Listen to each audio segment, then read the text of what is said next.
Hoje nós temos a alegria de ter conosco o nosso companheiro Willo Matos, da Sociedade Espírita de Joinville, e também os dirigentes da Federação Espírita Catarinense, que irá abordar o assunto reencarnação. Fique à vontade. Boa noite a todos. Que a paz de nosso querido Mestre esteja conosco hoje e sempre. Agradeço a oportunidade de estar aqui, sempre bom estar aqui. E o assunto que a gente escolheu para conversar hoje é a reencarnação, que faz parte da base da doutrina espírita. E nós fomos buscar informações no Livro dos Espíritos, parte 2, capítulo 2, e no Evangelho segundo o Espiritismo, no capítulo 4, e também nas obras complementares, né? E nas outras obras básicas também tiramos alguma coisa, mas especialmente fundamentamos nesses dois livros. A reencarnação é um assunto, por fazer parte da base da doutrina espírita, bastante recorrente dentro das casas espíritas, né? Não dá para se dizer espírita se não se tem convicção, se não se acredita na reencarnação, até por fazer parte dos postulados, como já falei, né? E a doutrina espírita, como eu já disse em outra oportunidade aqui, é uma doutrina que nós precisamos compreendê-la para que ela possa nos auxiliar. É preciso que a gente entenda o que a doutrina espírita tem para nos fornecer, para que ela realmente possa ser útil na nossa evolução. Perguntando para as pessoas que frequentam as casas espíritas, para os trabalhadores da casa espírita, qual o objetivo da reencarnação, é muito comum a gente ter a resposta: nós reencarnamos para evoluir. E de fato está certo, nós reencarnamos para evoluir. Agora, essa resposta é bastante vaga, né? E bastante pronta. Porque reencarnar para evoluir, apesar de estar certo, é preciso que seja compreendido de que forma nós evoluímos, de que forma a reencarnação pode contribuir para a nossa evolução.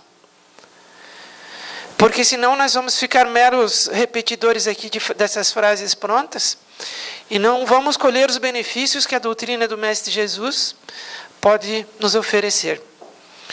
O Cristo Jesus já disse que nós não podemos botar vinho novo em odre velho, senão ele vai azedar, né?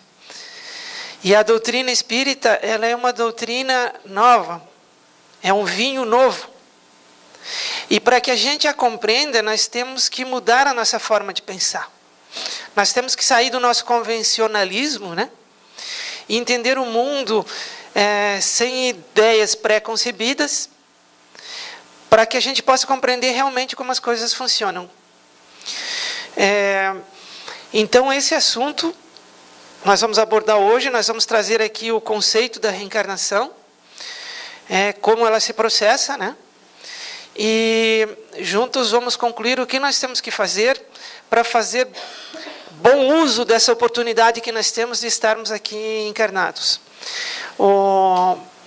Existe fila, André Luiz fala, né? Inclusive usa o termo fila, né?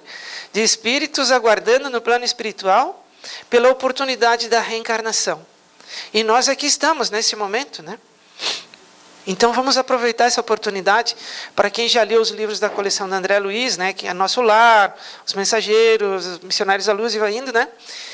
No segundo livro da coleção, geralmente o pessoal, assim, o primeiro livro, que é O Nosso Lar, tem uma taxa de leitura altíssima. Quando tu vai para os Mensageiros, já começa a cair. Quando chega lá pelo Obreiros da Vida Eterna, já é mínima a quantidade de espíritas que já leram o livro. Mas no livro Os Mensageiros, tem uma série de relatos de espíritos que vieram com missões aqui para o planeta, né? Que vieram para fazer algum trabalho e desperdiçaram essa oportunidade. Espíritas, veja, médiuns que estavam trabalhando na doutrina espírita.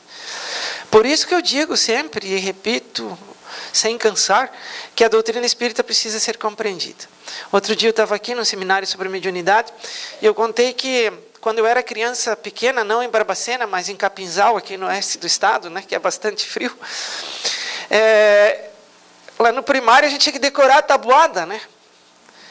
E aí me falaram: não, tranquilo, Willo, não precisa se preocupar. Tu pega a tabuada, tu põe embaixo do travesseiro e tu dorme em cima, no outro dia tu está sabendo. E para o meu azar mais profundo, né? A minha mãe era professora na mesma escola, né? Adivinha o que aconteceu? E por que eu brinco com isso? Porque a doutrina espírita não é diferente. Não adianta eu ter os livros, né, para enfeitar a prateleira. Tu chega lá, nossa, o Willo deve ser inteligente, tem um monte de livro espírita aqui. Se eu não abrir os livros para ler, não vai servir para nada. Porque daí eu não vou compreender de que forma que eu tenho que proceder, né? E assim entender como a doutrina espírita pode me auxiliar. Então vamos lá, vamos entender a reencarnação. É óbvio que em 45 minutos não dá para falar tudo da reencarnação, mas pelo menos dá para deixar vocês curiosos, né? Para ir lá e pegar os livros e dar uma lida. Então, eu tenho esse desenho geral aqui e eu vou estar sempre falando do que está dentro do quadrinho amarelo, tá? Para a gente se entender aqui. Existe só... Nós, espíritos, podemos estar somente em duas formas. Ou nós estamos encarnados, que é aqui como estamos nos enxergando com os olhos do corpo, da carne, né? Do corpo físico, salvo algum presente aqui que tenha evidência, né, e que esteja enxergando os espíritos, mas nós estamos nos enxergando aqui encarnados, no plano terreno, no plano material. Ou podemos estar na erraticidade, que é o momento em que nós deixamos o nosso corpo físico, que nós desencarnamos e vamos para o plano espiritual. Não tem outra forma, ou estamos encarnados, ou estamos na erraticidade. E assim vai se processar até que tenhamos atingido a máxima evolução possível a criatura, ou seja, até o momento que estejamos na condição de espíritos crísticos, né? E não tenhamos mais a necessidade de reencarnar aqui em outros planetas. Mas, por enquanto, nós estamos inseridos neste capítulo da lei, ou estamos na erraticidade, ou estamos encarnados. Sobre o conceito de reencarnação. Esse texto eu tirei de A Gênese, no item 33, no subtítulo Reencarnação. O princípio da reencarnação é uma consequência necessária da lei de progresso. Sem a reencarnação, como se explicaria a diferença que existe entre o presente estado social e dos tempos de barbárie? A reencarnação, gente, ela vem contribuir para um dos atributos que nós aprendemos lá no Livro dos Espíritos, especialmente na questão 13 da divindade. Deus é soberanamente justo e bom. E ou nós acreditamos nisso, ou nós não acreditamos em Deus. Como estamos dentro de uma casa espírita, né? E todo mundo aqui, creio eu, que acredita, que tem convicção em Deus, né? E o Livro dos Espíritos, para quem não leu, pegue principalmente as primeiras questões que ele aborda claramente o conceito de Deus, né? Soberana inteligência, criador de todas as coisas, né? Soberanamente justo e bom, lá no questão 13. E se Deus é soberanamente justo e bom, como compreender que nós, reencarnando no presente momento, temos uma inteligência e uma evolução moral mais apurada do que aqueles espíritos que reencarnaram há 3, 4 mil anos atrás? Como entender que mesmo no momento presente, existem espíritos que desde pequenos, já encarnados aqui, têm um desenvolvimento moral muito maior do que os outros? De duas uma. Ou Deus é injusto, né? Porque a reencarnação não existe. E fomos criados no momento da concepção, no momento que o espermatozoide e o óvulo se juntaram. E aí então Deus privilegiou uns em detrimento de outros e deu uma inteligência, uma evolução maior para um e outra menor para outro. Ou nós vamos ter que acreditar que a reencarnação existe. Porque não tem outra forma de explicar. Porque uns sofrem mais e outros sofrem menos. De novo, ou Deus é injusto, ou a reencarnação existe e nós estamos resgatando débitos do passado, os uns, e colhendo os frutos bons plantados outrora. Então, isso fica bem claro. E coloca as pessoas que não acreditam em reencarnação num paradoxo, numa contradição. Porque se eles acreditam na bondade divina, tem que ter alguma coisa que justifique essa questão da diversidade evolutiva no nosso planeta. Eu não vou ler o texto inteiro aqui porque ele é bastante longo, né? Mas eu fiz esse resumo do que é o que basicamente está aqui. Se alguém tiver uma curiosidade maior aí de ler todo o texto, ele está no subtítulo Reencarnação da Gênese, no item 33. É só procurar no índice lá, fica fácil de compreender. E aí, falando dessa questão da justiça e da bondade divina, vinculada às questões da reencarnação, eu trouxe também esse texto da Gênese, que está no capítulo 11, no item 7. O que Deus permite que seus mensageiros lhe digam, e o que, aliás, o próprio homem pode deduzir do princípio da soberana justiça, atributo essencial da divindade, veja, de novo, isso nos arremete à questão 13ª do Livro dos Espíritos, tá? Soberana justiça e soberana bondade de Deus, né? É que todos procedem do mesmo ponto de partida. Todos nós partimos do mesmo ponto. Todos nós somos lançados ao rio da evolução a partir das mãos do Criador e saímos todos do mesmo ponto. Alguns foram criados antes, outros depois. Por isso a gente entende também a diferença de evolução. Deus, nosso Pai, jamais cessou de criar. Nesse momento Ele está criando princípios inteligentes que virão a ser espíritos novos. Mas todos partem do mesmo princípio. Ah, o hilo eu gostei do hilo. Não, ele vai ser criado um pouquinho lá na frente, já vai vir com um pouco mais de inteligência. Ah, o fulano não, esse aqui, pô, gostei mais do que o hilo. Então, ele já vai começar com crédito aqui de 2 bilhões de anos. Não existe. Fomos todos criados e partimos do mesmo ponto de partida. Que todos são criados simples e ignorantes, com igual aptidão para progredir pelas suas atividades individuais. Todos nós fomos criados simples e ignorantes, no sentido de desprovidos, não ignorantes no sentido pejorativo, mas no sentido de desprovidos de conhecimento. E para que evoluíssemos a partir das nossas atividades individuais? Ninguém pode fazer a evolução do outro. Eu não posso fazer a evolução dos meus filhos, e nem os meus filhos podem fazer a minha evolução. Pô, mas então o que estamos fazendo aqui? Estamos aqui fazendo a divulgação e a difusão da doutrina espírita. Mas cabe a cada um dos presentes, né, fazer uso do que nós estamos falando aqui. Isso é atividade individual.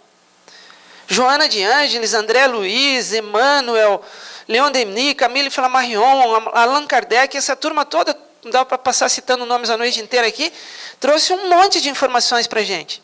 Mas eles não estão fazendo a nossa evolução. Eles estão oferecendo material para que nós aproveitemos, enquanto aqui encarnados e também no plano espiritual, para fazer uso do que eles nos trouxeram para a gente evoluir. Mas isso depende só da gente, é esforço, é atividade individual. Que todos atingirão o grau máximo da perfeição com seus esforços pessoais. De novo, atividade individual e esforço pessoal. Todos nós um dia seremos espíritos crísticos como Cristo Jesus. Passaremos pelo processo de reencarnação. O Cristo Jesus passou também pelo processo de reencarnação igual a gente. Alguns aproveitam melhor, evoluem mais rápido, outros não. Outros, em determinado ponto, vão mais devagar, de repente, aprendem alguma coisa que modifica a sua existência e daí dão uma corrida no seu processo evolutivo. Mas todo mundo vai ter que passar. Ninguém está dispensado dos esforços pessoais para chegar na condição de espírito crístico. Todos nós, com certeza, chegaremos, porque evolução faz parte das leis de nosso Pai. Mas nós teremos que nos esforçar. O que isso tem a ver com o processo reencarnatório, que é o nosso assunto de hoje? Nós estamos aqui para aproveitar essa oportunidade e fazer, porque a gente, como eu falei no começo, né? Ah, eu reencarno para evoluir. Mas como é que eu evoluo? Está aqui. Atividade individual, esforço pessoal. Ninguém teve privilégio. Que todos, sendo filhos do mesmo Pai, são objetos de igual solicitude, que nenhum é mais favorecido ou melhor dotado do que os outros. Desculpa, gente. Agora eu já parei de tremer, eu já posso tomar água. Espremeu o copinho aqui. Mas veja, ninguém é privilegiado, né? Está bem claro que nenhum é mais favorecido ou melhor dotado do que os outros. E uma parte que eu gosto muito, porque arrasta a minha orelha, né? Nem dispensados do trabalho imposto aos demais para atingirem a meta. De novo, aqui está a reencarnação. Nós estamos trabalhando, ninguém veio aqui para se divertir, ninguém veio aqui, reencarnou aqui, né? Para ter uma vida tranquila, sem esforço nenhum e passar tranquilo. Não, nós estamos aqui num planeta de provas e expiações encarnados para trabalhar. E entenda-se por trabalho toda atividade útil, tá? Ah, eu tenho aquisições financeiras que eu não preciso ir lá na empresa trabalhar. Não tem problema. Faça uma atividade útil, que é trabalho. Uma atividade de auxílio aos outros, né, filantrópica, está aí a CVV, por exemplo, né? Então, toda atividade útil é trabalho, e nós estamos aqui para trabalhar, para construir a nossa evolução. Na questão 132 de O Livro dos Espíritos, Kardec pergunta qual o objetivo da encarnação dos espíritos. E os espíritos lhe respondem: Deus lhes impõe a encarnação, a nós, né, com o fim de fazê-los chegar à perfeição. Para uns é expiação, para outros missão. Alguns de nós reencarnam aqui como expiação. Vai passar por mais sofrimentos, né? Outros em missão, que às vezes estão sujeitos a situações mais penosas até do que as nossas, mas sofrem menos do que nós, porque são espíritos mais evoluídos. Mas para alcançarem essa perfeição, tem que sofrer todas as vicissitudes da existência corporal. Nisso é que está a expiação. Visa ainda outro fim à encarnação, ou de pôr o espírito em condições de suportar a parte que lhe toca na obra da criação. Fazendo um exemplo aqui bem simples e bem pobrinho, né? Intelectualmente pobrinho, né? É como se a criação fosse um grande quebra-cabeça. E o quebra-cabeça só está completo quando ele está composto por todas as suas peças. E nós somos as peças desse grande quebra-cabeça. E cada um de nós tem uma parte que nos cabe neste grande quebra-cabeça, nesta grande criação de nosso Pai. E a reencarnação existe também para que a gente compreenda qual é a nossa parte nisso tudo. Que é o que os espíritos respondem para Kardec. Para executá-la é que em cada mundo toma o espírito um instrumento de harmonia com a matéria essencial desse mundo, a fim de aí cumprir, daquele ponto de vista, as ordens de Deus. É assim que, concorrendo para a obra geral, ele próprio se adianta. Então, veja, a reencarnação é uma grande oportunidade para nós. Eu não canso de repetir isso, porque nós precisamos entender o anseio, me fugiu a palavra aqui, mas assim, os espíritos que estão no plano espiritual, eles procuram por uma oportunidade de reencarnar, e muitas vezes demora para que isso aconteça, né? Então, nós temos que aproveitar o momento que nós estamos vivendo aqui.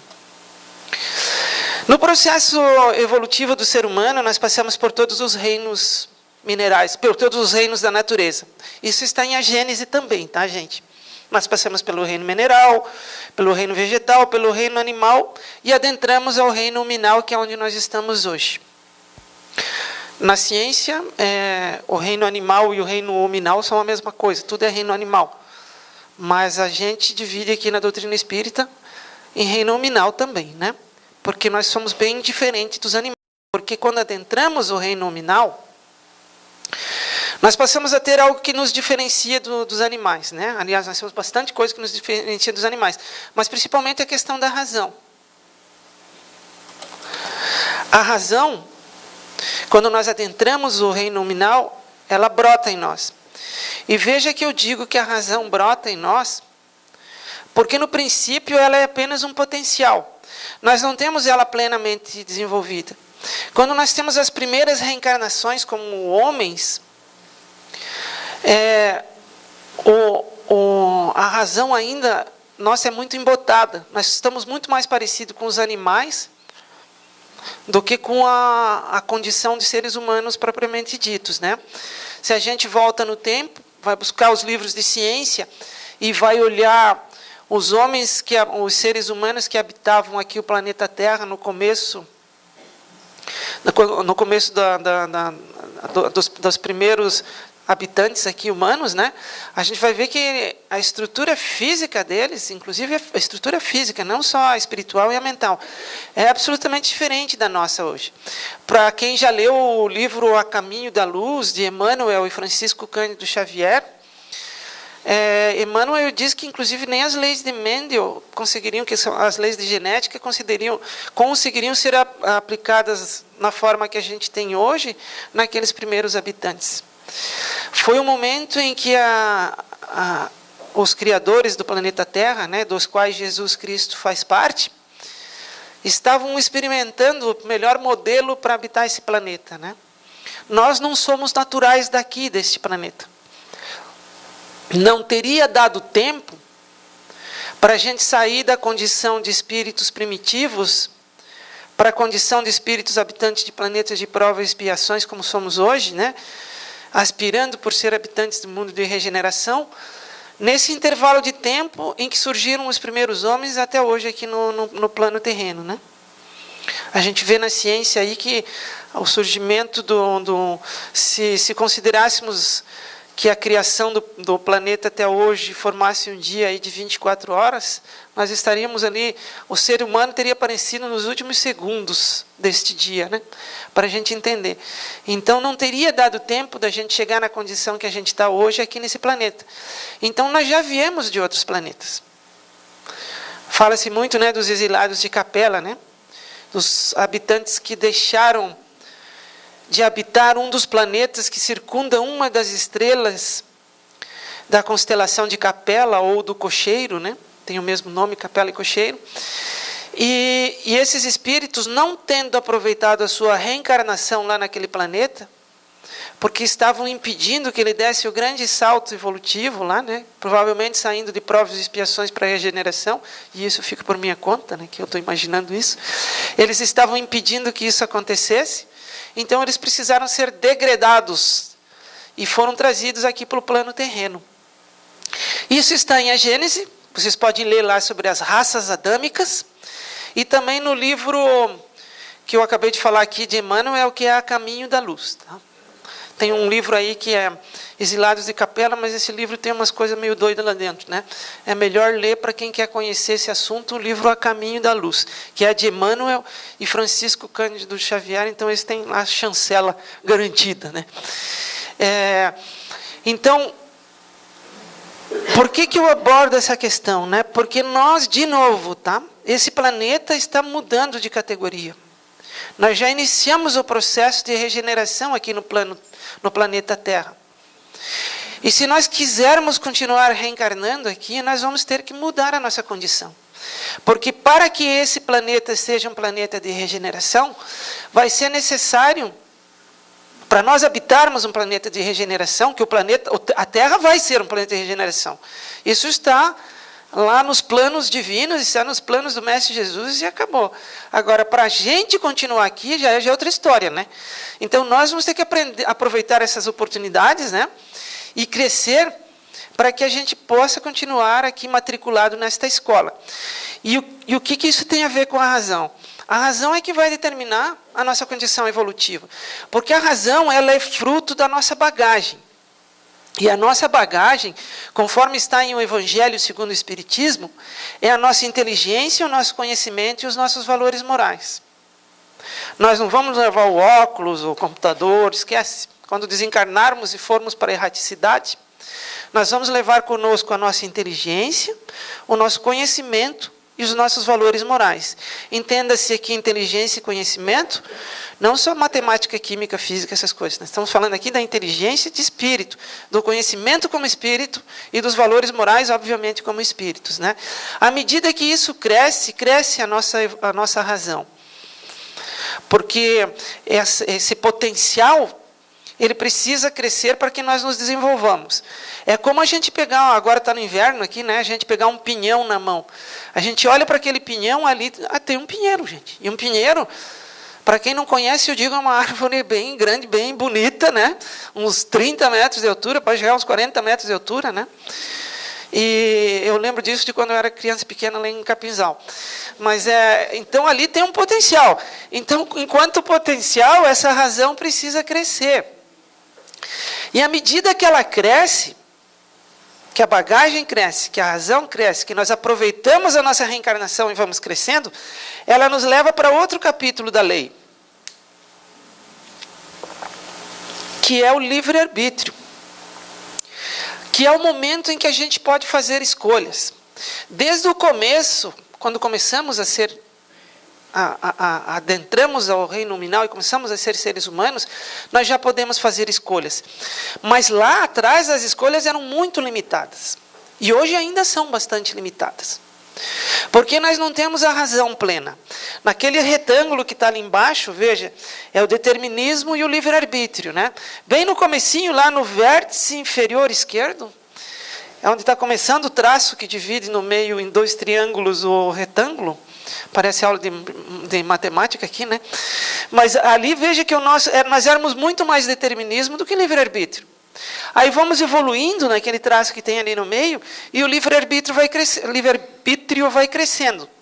Quando atingimos lá o vértice superior direito, lá no canto superior direito, então chegamos à condição de espíritos crísticos. Então a nossa escolha é plena, porque daí nós temos razão desenvolvida o suficiente para não fazer besteira nas nossas escolhas. É como as crianças pequenas, né? A gente pode fazer essa comparação. Se a gente tem uma criancinha lá em casa de 1, 2 anos, né? E tem uma escadaria, o que a gente faz? A gente põe uma cerquinha na escada, porque senão ela vai despencar de lá, pode desencarnar, pode se machucar muito, certo? Então, nós estamos cheios de cerquinhas que os espíritos colocam à nossa volta para que a gente não despenque nas escadas da vida. Porque como a nossa razão ainda é muito embotada, nós não conseguimos fazer boas escolhas, né? Já fazemos boas escolhas, mas não são plenas, né? Então o nosso livre-arbítrio é relativamente limitado, porque a nossa razão ainda é bastante embotada.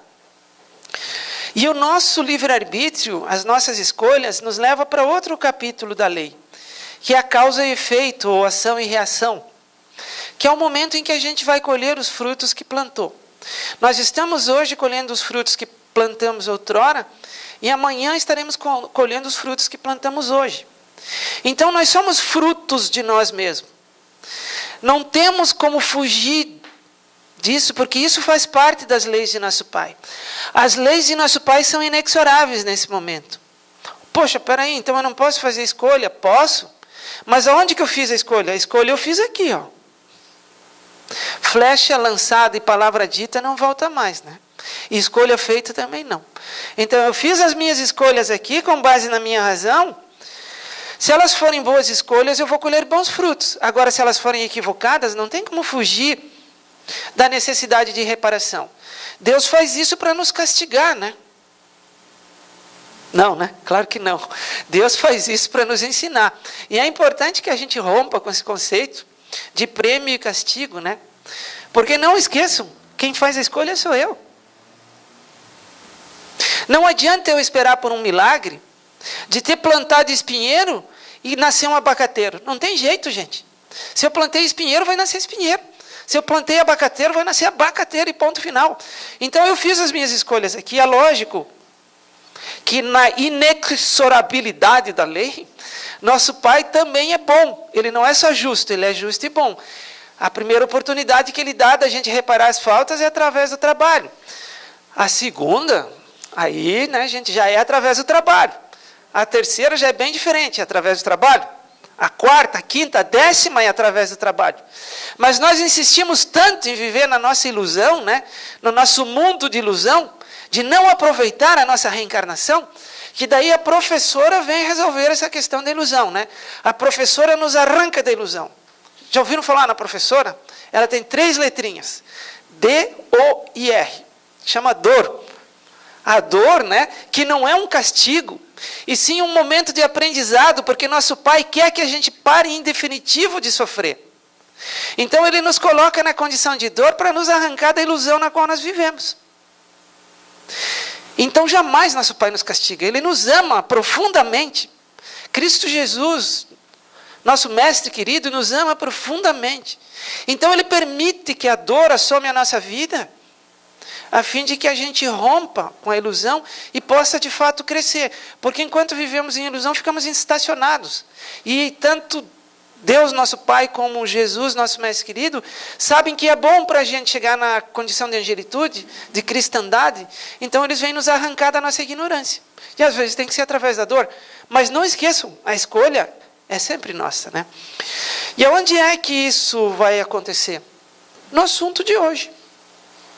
O palco de combate, o local onde, o palco do bom combate, né? O local onde tudo isso vai acontecer, aonde isso vai acontecer de forma mais fácil, porque é lógico que no plano espiritual também é possível evoluir, né? Mas principalmente na reencarnação. Aqui nós vamos ter a oportunidade de trabalho, de resolver os nossos problemas. Aqui nós temos a abençoada lei do esquecimento, né? Que muita gente diz, seria muito mais fácil se não tivesse a lei do esquecimento e se eu lembrasse de tudo. Beleza, né? Estou lá embalando o filhinho no colo e dizendo, tu desencarnou por minha causa, né? Fui eu que te fiz desencarnar na outra vida, mas tudo bem, eu gosto de você. Não, Senhor. Se nós não tivéssemos a lei de esquecimento, nós talvez não conseguíssemos ter o amor que a gente tem pelos filhos e resgatar as faltas do passado. O amor que a gente tem pelos pais, pelos irmãos, pelos companheiros de jornada, os amigos, né? Porque aqui na reencarnação nós temos a oportunidade de resgatar as faltas. Então aquele irmão que a gente não lembra claramente, mas que encontramos no nosso caminho, e que assim, gratuitamente nós temos, a gente não gosta, poxa, encontrei a pessoa no meu caminho, poxa, acabei de conhecer a pessoa, não gostei dessa pessoa. Acredite, aí está uma oportunidade de resgate, que a reencarnação está oferecendo, junto com a lei de esquecimento do passado. É nesse momento, é essa pessoa que eu tenho que resgatar minhas faltas. Aquelas pessoas que nós olhamos e de cara, nossa, parece que eu te conheço há tanto tempo. Eu conheci a pessoa faz um dia e parece que eu conheço há séculos, gosto muito dessa pessoa. Também é alguém com quem eu tive um vínculo no passado e que eu tenho que resgatar hoje. E a reencarnação é o palco de oportunidade para que isso aconteça. Os filhos que às vezes nós temos dívidas a resgatar, então eles renascem no nosso lar. Meu filho é um problema. Não, não é um problema. Meu filho é sempre meu filho e eu tenho que gostar dele.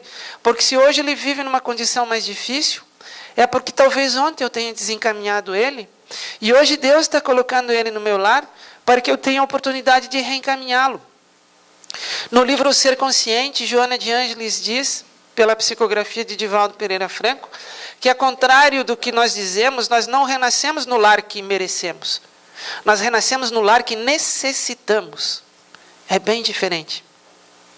Então temos que aproveitar essa oportunidade. E também renasce nos nossos lares aqueles filhos que são aqueles que são a alavanca do nosso progresso, né? Que a gente percebe que tem muito mais ética do que a gente, muitas vezes, que nos auxiliam, nos puxam para o trilho de volta, né? Então, mas tudo isso, gente, tudo isso não é em vão. E tudo isso são oportunidades da reencarnação. Reencarnamos, então, de volta para evoluir, sim, mas como? Aproveitando as oportunidades individuais que temos, os esforços pessoais, para que a gente possa crescer.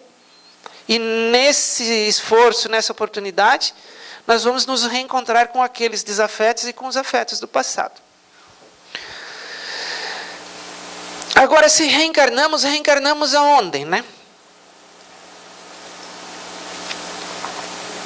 Existem espíritos com condições evolutivas bastante diversas, né? Tem um romance que chama Renúncia. Talvez alguns de vocês aqui já tenham lido, né? E aí tem um espírito lá que se chama Alcione, e ela pede para reencarnar aqui no planeta terreno para auxiliar um grande amor dela, uma pessoa que ela gosta muito, né? Só que ela habita outro planeta, mais evoluído do que o planeta Terra, né? Bem mais evoluído, diz o autor, né, Emmanuel, do que o planeta Terra. E aí o mentor dela lá nesse planeta diz, sim, Alcione, ela vai pedir para reencarnar. Ele diz, sim, você pode ir, mas cuidado. Você já não tem mais vínculo nenhum que aprenda a Terra. Mas você pode, nesse processo reencarnatório, criar vínculos novamente. Porque o Cristo disse que daqui não sairemos para lugares melhores antes de pagar ceitil por ceitil. Ou seja, daqui não sairemos enquanto não repararmos todas as faltas que nos prendem a um planeta de provas e expiações. Porque cada planeta, gente, Kardec dividiu em 5 tipos diferentes os planetas, 5 categorias diferentes. Mas ele diz que é meramente didático isso, porque não tem uma fronteira exatamente estabelecida para mudar de um mundo. A Terra é um planeta de provas e expiações. Não é assim, tu dá um pulinho para o lado, passa uma fronteira e passa a ser regeneração. Não, isso é gradativo, né? Então essa divisão é didática, para que a gente compreenda como funciona. E cada mundo desses é uma escola adequada para o estado evolutivo de cada espírito. Não tem como pegar uma criança que está estudando lá no primeiro ano e matricular ela na faculdade para ela aprender cálculo diferencial integral, para ela entender engenharia genética. Ela não vai entender nada. Concordam comigo? E também não adianta pegar um engenheiro lá que está se formando, trabalhando com equações diferenciais, um médico, um cientista trabalhando com engenharia genética e matricular ainda no primeiro ano da escola. Também seria uma perda de tempo. Então, cada um renasce no lar que necessita. Vamos transcender esse conceito para o mundo que necessita, né? E não para onde merece, né? Então, esses mundos são escolas. E aí, Kardec dividiu em mundos primitivos, provas, expiações, regenerações, ditosos e celestes ou divinos. Os mundos primitivos são as escolas, são os mundos dedicados às primeiras reencarnações como homens. Quando deixamos o mundo animal e passamos a reencarnar no mundo hominal, habitamos inicialmente os planetas primitivos. E eu pensava um tempo atrás, né, que assim os silvícolas, né, os índios que moram lá no meio da floresta amazônica e que não tiveram contato com a civilização ainda, seriam equivalentes aos habitantes desses planetas primitivos. E depois, lendo o próprio Livro dos Espíritos, as obras complementares, eu fui entender que não. Esses espíritos, esses indígenas que habitam lá a selva e nunca tiveram contato com a civilização, já são bastante evoluídos, já são muito mais evoluídos do que os habitantes dos mundos primitivos. Nos mundos primitivos, aqui nós respiramos e nem nos damos conta que estamos respirando. Nós temos uma condição de vida relativamente boa, né, se compararmos com esses mundos, porque lá tem que se lutar pela sobrevivência. Ele tem que se, assim, a gente tem aquela gíria, né, que diz, né, matar um leão a cada dia. Nesses mundos primitivos, realmente, se mata um leão a cada dia para sobreviver. Não tem jeito, né? Então, é um ambiente muito hostil, né? Aí vem os planetas de provas e expiações. A Terra é um planeta ainda de provas e expiações, está deixando. Desde 2010, nós adentramos ao mundo de regeneração. Notícia aí, ó. De Menezes informou, né, que desde 2010 nós passamos já a fazer parte do mundo de regeneração. Mas a nossa ambiência ainda é mundo de provas e expiações. E quais são as características dos mundos de provas e expiações? Diversidade evolutiva, por exemplo, né? E é claro que a gente pode observar isso a nosso derredor aqui nos locais onde vivemos, né? No mesmo lugar onde habitam espíritos como Francisco Cândido Xavier, coabitam espíritos que são capazes de usar uma arma de fogo para tirar a vida de alguém. Então a diversidade evolutiva é gigantesca, né? Do ponto de vista moral, do ponto de vista de conhecimento, do ponto de vista intelectual. Mas ninguém precisa ficar assustado com isso, porque faz parte das leis de nosso Pai. Faz parte das características dos planetas de provas e expiações, onde há predomínio do mal sobre o bem. É outra característica do planeta de provas e expiações. E não precisa nem explicar isso para ninguém, né? Há o predomínio do mal sobre o bem.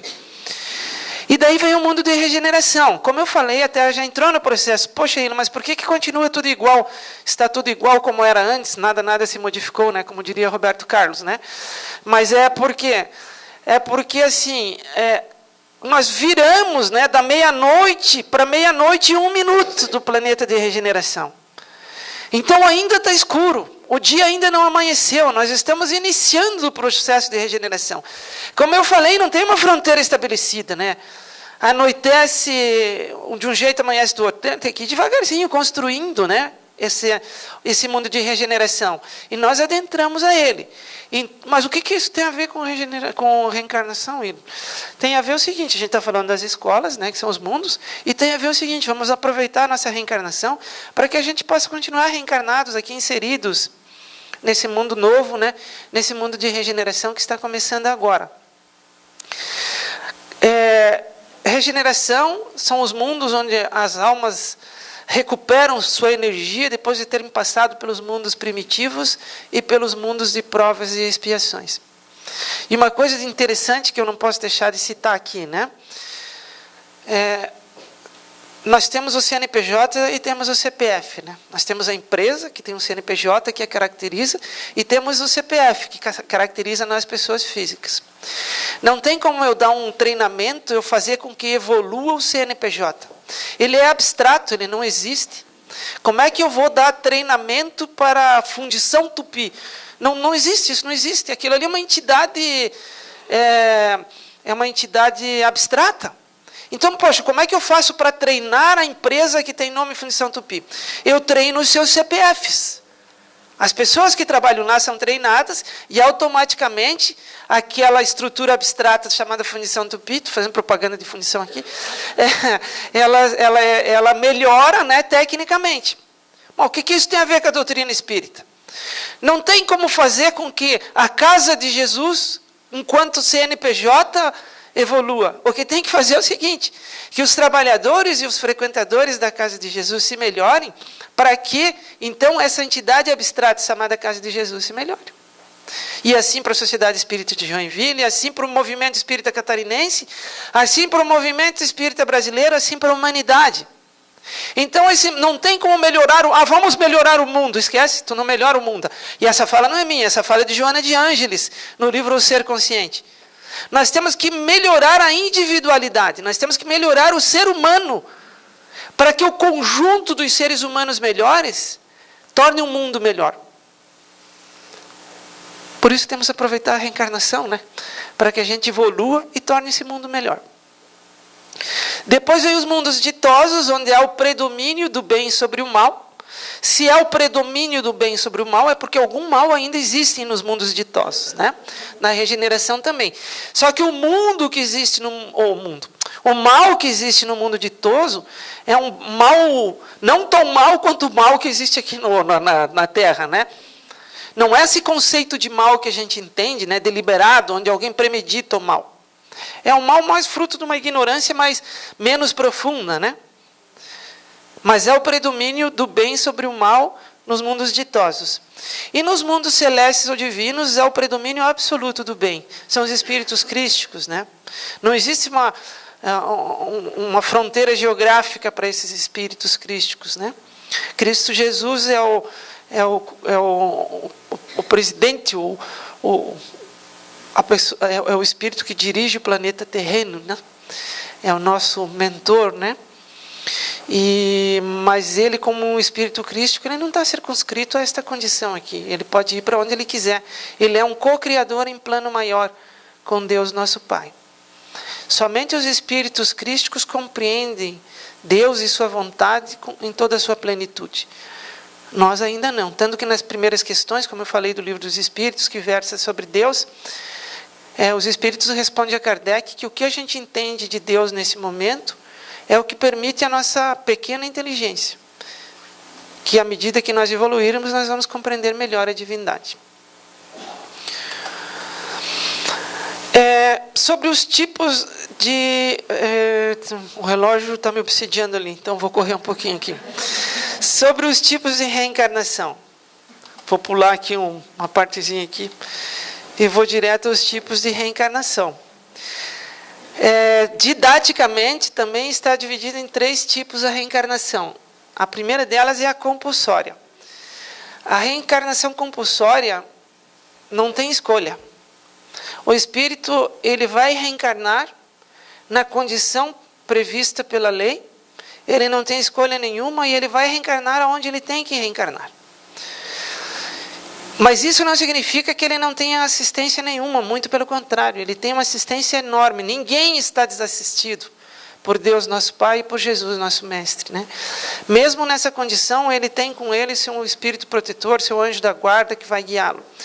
Só que como esse espírito cometeu faltas gravíssimas, a razão dele é extremamente embotada, ele não pode fazer muita escolha. Porque se desse a liberdade para esse espírito fazer escolha, ele escolheria ter um grande exército para dominar outros povos. Ele escolheria ter as melhores armas de fogo para imperar sobre os irmãos mais fracos. Então, assim, ele vai renascer na condição que ele tem que renascer. Na maioria das vezes, na grande maioria das vezes, num sofrimento profundo, né? inclusive às vezes com a inteligência embotada, em condições de dor mesmo, porque a sua ilusão, as suas escolhas equivocadas a partir de um livre-arbítrio pouco evoluído por causa da pouca razão, não lhe permite fazer escolhas. Então ele renasce onde ele tem que renascer e ponto final. Mas, de novo, não por castigo, por necessidade evolutiva, e também tudo isso com toda a assistência do plano espiritual. A reencarnação proposta é quando a gente tem um livre-arbítrio relativo. Quer dizer, nós podemos fazer alguma escolha, mas a escolha não é plena. Quem tem o direito de fazer essa escolha são os espíritos que já romperam com as ilusões da vida. Não vão pedir para renascer aqui para ganhar na Mega Sena, né? Ou para terem poder, ter esse tipo de coisa. São espíritos que reconhecem as suas faltas, a sua necessidade evolutiva e fazem um plano reencarnatório a fim de recuperar as suas faltas do passado.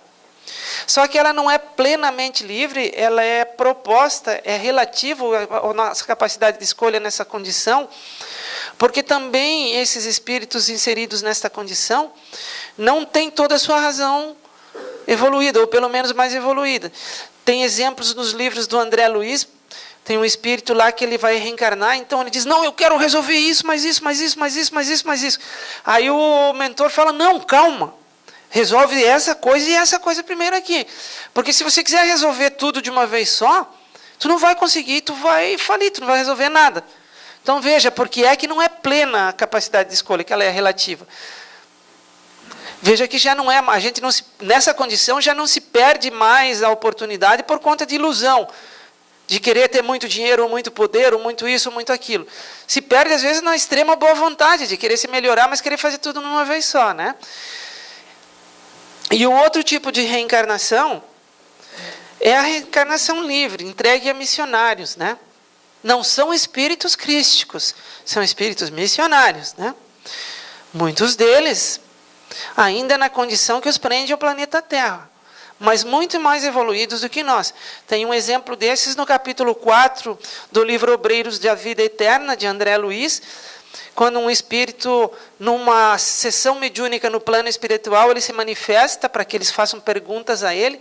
Aí André Luiz pergunta, mas ele já é um espírito crístico? Daí o mentor diz, não, André, ele é um espírito que só vai reencarnar, se quiser, em intervalos de 3 a 5 séculos aqui no planeta. Não pode reencarnar num intervalo menor que esse, dada a condição evolutiva dele. Mas aí ele ainda faz parte dos espíritos da Terra. Veja, é um espírito muito evoluído, só reencarna aqui na Terra se quiser, mas ainda faz parte da Terra. Ele aspira por habitar Júpiter, que é um planeta bem mais evoluído que a Terra, é o planeta mais evoluído do sistema solar. Os habitantes de Júpiter aspiram por habitar o Sol, a pleiade de espíritos que coordenam o nosso sistema solar. Os que habitam o Sol, por sua vez, querem habitar o escritório, vou falar assim, dos coordenadores da constelação de Hércules, que é a constelação da qual o Sol faz parte. Os que coordenam a constelação de Hércules aspiram por trabalhar pela galáxia. E veja, André, fala o mentor, as galáxias são infinitas. Então veja toda a trajetória que nós temos que fazer ainda, né? Então esse espírito ele não é um espírito crítico, mas é um espírito bastante evoluído. Então nós temos muito que reencarnar ainda e temos muito que aproveitar para não ficar estacionados, né? Meus irmãos, tudo o que eu falei para vocês, eu tirei desses livros, basicamente, né? Citei outros que não estão aqui, como o Ser Consciente, Obreiros da Vida Eterna, né? Porque, dada a minha condição reencarnatória, né, não podia falar nada de mim mesmo, né, da minha própria cabeça. Então, só retransmito o que estão nessas obras aqui e algumas outras que eu acabei não citando aqui. Agradeço a paciência de me ouvir. Passei 5 minutos do tempo. Mas de coração eu agradeço a oportunidade de estar aqui. Muito obrigado. Que Jesus, nosso Mestre querido, nos auxilie a compreender a necessidade de aproveitarmos a oportunidade de estarmos encarnados. Nós é que agradecemos ao Will pela explanação de hoje. Com certeza nos faz refletir bastante a respeito da importância da nossa reencarnação, de, como ele nos frisou muito bem, de aproveitarmos esse momento. Né? Muito obrigado. Que Deus te acompanhe.